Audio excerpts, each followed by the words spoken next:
Terima kasih pemirsa, Anda kembali bersama kami di Create Up Wiki. Saat ini kan banyak sekali informasi-informasi mengenai gangguan kesehatan, entah itu makanan yang tidak sehat lah, bahan baku makanan yang kurang bergizi. Nah, kayaknya kalau kita mencoba untuk urban farming, hidroponik kayaknya menarik ya. Menarik, dan ini sebetulnya juga secara ekosistem kan akan terus ditumbuhkan ya, karena memang banyak sekali komunitas yang bermunculan dan juga mungkin ada perusahaan rintisan yang memang membantu pertumbuhan dari ekosistem hidroponik di Indonesia. Nah, kali ini kita akan membahas mengenai percepat pertumbuhan ekosistem hidroponik.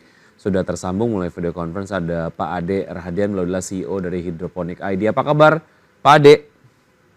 Sehat, Mas Vicky, Mbak Parisa. Baik, terima kasih sudah bergabung bersama kami di Create Up. Mengapa Indonesia perlu percepatan pertumbuhan ekosistem hidroponik? Urgensinya apa menurut Pak Ade?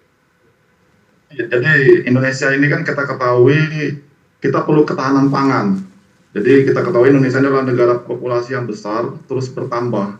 Jadi untuk memenuhi kebutuhan pangan yang meningkat, metode pertanian konvensional itu saja tidak cukup. Nah, kita menawarkan nih hidroponik solusinya gitu. Kemudian optimalisasi lahan. Ya, lahan pertanian yang subur semakin berkurang akibat urbanisasi dan perubahan iklim. Maka hidroponik salah satu solusinya. Kemudian Ya, silakan dilanjutkan Pak Ade. air, terutama di musim kemarau. Ya. Jadi kemudian halo? Ya, silakan dilanjutkan. Nah, jadi yang selanjutnya produktivitas tinggi. Jadi tanaman hidroponik itu tumbuh lebih cepat daripada konvensional sehingga hasil panennya lebih tinggi. Ya, itu yang kemudian kalau di hidroponik kita bisa mengontrol lingkungan yang lebih baik. Ya, karena hidroponik memungkinkan kontrol yang lebih baik terhadap kondisi lingkungan seperti suhu, kelembapan dan pencahayaan. Hal ini mengurangi resiko gagal panen akibat cuaca ekstrim atau serangan hama. Kemudian keamanan pangan, ini yang penting ini. Ya, kalau kita ketahui di konvensional itu kan kita lihat penggunaan pestisida dan herbisida itu sering digunakan. Nah, kalau dengan hidroponik, penggunaan pestisida dan herbisida itu dapat diminimalisir atau bahkan bisa dihilangkan, sehingga menghasilkan produk pangan yang lebih aman dan sehat untuk dikonsumsi. Oke, hidroponik Itu ini kira-kira. biasanya yang membedakan dengan yang konvensional lah, kalau konvensional kan medianya tanah begitu ya, kalau hidroponik ini kan air yang mengandung mineral. Nah, tapi kalau kesempatan hidroponik tumbuh dibanding pertanian konvensional, Pak Ade melihatnya bagaimana sebenarnya? Gimana? Ya, Kesempatan. Kesempatan ya. kesempatan Jadi tumbuhnya kalau dari ekosistem hidroponik dibandingkan dengan konvensional itu seperti apa sih perbandingannya, Pak? Perbandingannya kalau di konvensional itu tentu ini ya, apa namanya, kita lihat terutama kalau kita bicara kontinuitas panen misalnya, sayur mayur. Di konvensional itu agak susah untuk kontinuitas. Misalnya ada suatu hotel atau restoran yang harus memenuhi setiap harinya itu 25 kg misalnya. Nah, itu di konvensional agak susah memenuhinya. Tapi kalau di hidroponik itu kita bisa. Karena apa? Karena kita bisa apa namanya memilah ya dari semai dewasa, kemudian nanti remaja dewasa, kemudian panen itu kita bisa pilah-pilah sehingga untuk kontinuitas apa namanya hasilnya itu kita bisa jaga perharinya. Nah, ini yang membedakan dengan konvensional. Nah, kemudian tadi sudah dijelaskan juga mungkin dari keamanan pangan yang penting ini. Ya, penggunaan pestisida dan herbisida itu dapat diminimalkan. Baik. Atau bahkan dihilangkan. Baik. Itu yang poin penting dibandingkan dengan konvensional. Pak Ade, lalu apa tantangan untuk masyarakat untuk melakukan urban farming atau hidroponik sejauh ini? Sejauh ini yang kita lihat yang paling sering itu biaya awal yang tinggi. Nah, kalau konvensional kan kita lihat hanya dengan tanah yang subur bisa dilakukan. Tapi kalau hidroponik itu membutuhkan biaya instalasi sistemnya, kemudian peralatannya, belum lagi nanti sistem pengairan, pompa dan sebagainya. Kemudian yang kedua itu pengetahuan dan keterampilan. Nah, ini tantangan kita karena pengetahuan dan keterampilan di bidang hidroponik ini di Indonesia ini sangat minim. Ya. Nah, kemudian ketersediaan sumber daya dan peralatan. Ini juga karena beberapa apa namanya bahan baku dari misalnya media tanam dari hidroponik itu masih impor. Baik. Wow, media tanamnya juga masih impor begitu ya. Lantas Masih impor. apa Ya. nih Pak Ade solusi dari Hydroponic ID yang ditawarkan? Nanti akan kita ulas di satu segmen terakhir, kita jeda terlebih dahulu Pak Ade. Baik, dan pemirsa bersama kami, saja kami akan segera kembali. Terima kasih pemirsa, Anda masih di Create Up dan kita masih berbincang bersama dengan Pak Ade dari hydroponic.id begitu ya Pak. Tadi Anda mengatakan bahwa banyak sekali sebenarnya tantangan dari melakukan penanaman hidroponik, yaitu ya medianya yang mahal, kemudian juga ada bagian-bagian yang harus melakukan impor. Nah, solusi apa yang Hydroponic ID tawarkan? Ya. Jadi kita yang pertama kali yang kita lakukan tentu ada di program saraf kita namanya gerakan 1 juta petani hidroponik. Maka kita melakukan edukasi dan pelatihan. Ada dua program, ya, program pelatihan. Yang pertama secara offline langsung di greenhouse. Jadi ada dari Sabang sampai Merauke kita sudah kerjasama dengan beberapa greenhouse. Nah, di sana nanti yang berminat langsung pelatihannya di greenhouse. Kemudian materi secara edukasi online. Sehingga nanti target kami di 2030 gerakan 1 juta hidroponik ini akan bisa tercapai. Nah, kemudian solusi selanjutnya akses ke teknologi dan sumber daya. Nah, ini akses, kita membangun sebuah aplikasi Hydroponic ID, kemudian di aplikasi itu nanti apapun tentang masalah hidroponik itu akan bisa diselesaikan di aplikasi itu. Rencana kedepannya seperti itu. Nah, tapi untuk saat ini prosesnya masih edukasi saja tentang hidroponik di aplikasi tersebut. Oke, muatan workshopnya, ya silakan dilanjutkan Pak.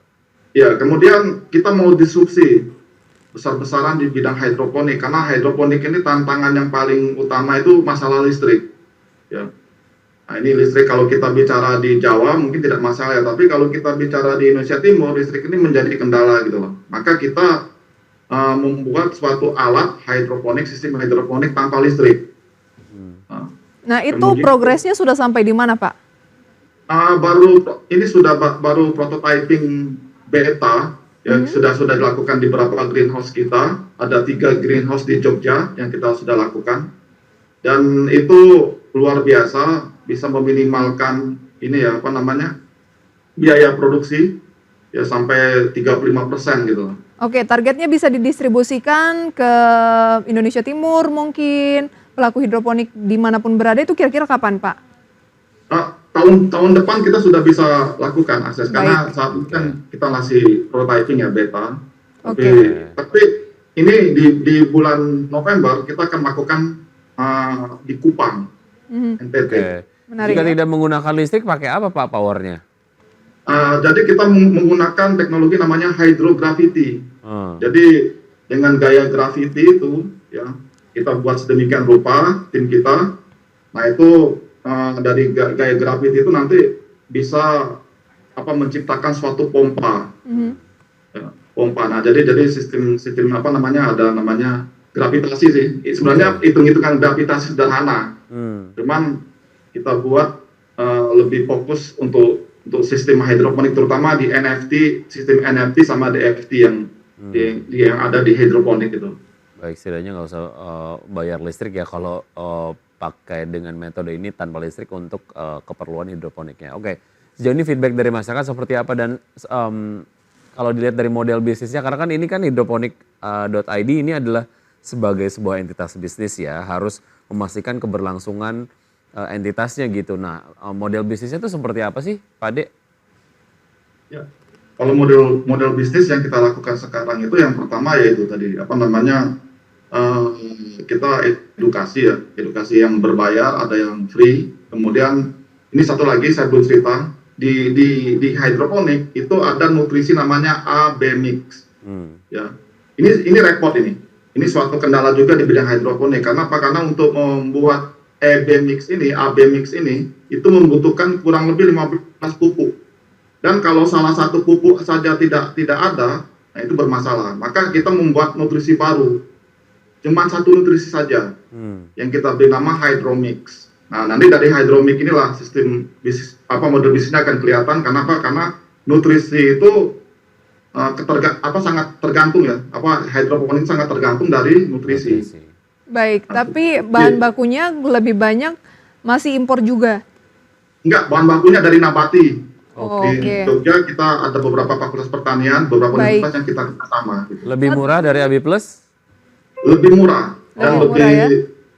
lebih hemat. Baik, Pak Ade tadi satu lagi ya pertanyaan Wiki tadi mengenai komunitas yang Anda bilang menargetkan 1 juta. Nah feedbacknya sejauh ini untuk hydroponic.id, workshop dan lain sebagainya tadi itu seperti apa? Ya kalau feedback dari peserta itu mereka pertama itu tanggapannya positif. Ada beberapa peserta karena baru pertama ya, antusiasmenya itu luar biasa karena mereka melihat ini ada potensi ke depannya untuk untuk produktivitas dan efisiensi dalam pertanian gitu.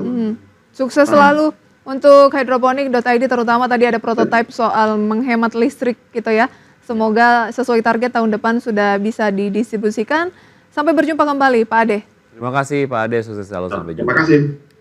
Sebelum kami akhiri, pemirsa kami tampilkan kembali data update dari Bursa Efek Indonesia mengenai perdagangan di sesi pertama hingga pukul 9:28 waktu Indonesia Barat. Ya, IHSG sejauh ini bergerak menguat ya dengan penguatan 0,48% di level 7.322,904. Dan top gainer sejauh ini ada Puri, ada BSBK, Kepik, BP, PSAB, ASA, BSML, Antam, DSSA, dan Dian. Kemudian top losers pemirsa ada SOTS, Guna, Hill, SPRE, OPMS, Suri, Blast, MANG, LABS, dan Part, di mana SOTS turun 17%, Guna turun 11,89%. Demikian review singkat pemirsa, update perdagangan sampai dengan saat ini. Sudah 90 menit kami menemani Anda dalam Power Breakfast. Ya, semoga pembahasan hari ini dapat menjadi referensi dan sumber informasi untuk Anda. Tetap berada informasi Anda hanya di IDX Channel, your trustworthy and comprehensive investment reference. Dan jangan lupa untuk menyaksikan program Market Review yang akan tayang pukul 10 waktu Indonesia bagian Barat. Ya pemirsa, dan karena urusan masa depan harus terdepan, aku investor saham. Prisa Samudatu pamit. Baik Adrian, sampai jumpa.